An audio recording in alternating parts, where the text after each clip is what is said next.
గౌరవ తెలంగాణ ముఖ్యమంత్రి మానశ్రీ రేవంత్ రెడ్డి గారికి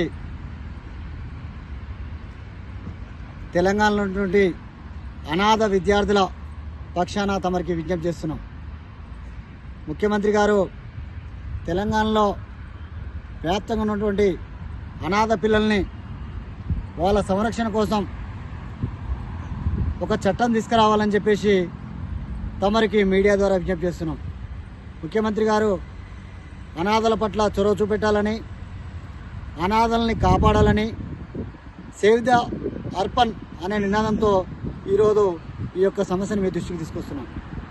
గతంలో కేసీఆర్ ప్రభుత్వం అనాథల్ని, అభాగ్యుల్ని రోడ్ల పడేసిన పరిస్థితి. అనాథలు కాపాడుతామని చెప్పి కేసీఆర్ గారి ప్రభుత్వం అనాథల్ని పట్టించుకున్న పరిస్థితి లేదు.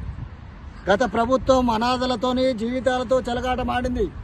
వాళ్ళకు విద్యకు ఉపయోగపడలేదు, వాళ్ళకు ఉపాధి కల్పించలేదు, మహిళలకు రక్షణ లేదు.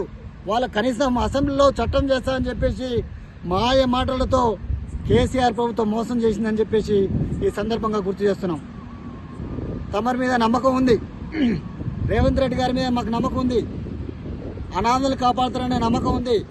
తెలంగాణ వ్యాప్తంగా అనాథల రక్షణ కోసం ఒక కమిషన్ నియమించాలని, వాళ్ళ బాగోగుల కోసం ఒక కమిషన్ నియమించి ఒక చట్టం తీసుకురావాలని చెప్పేసి మీడియా ద్వారా తెలంగాణ ముఖ్యమంత్రి గారికి విజ్ఞప్తి చేయడం జరుగుతుంది. దీన్ని దృష్టిలో పెట్టుకొని ముఖ్యమంత్రి గారు అనాథలను కాపాడాలని చెప్పేసి విజ్ఞప్తి చేస్తున్నాం. నమస్కారం.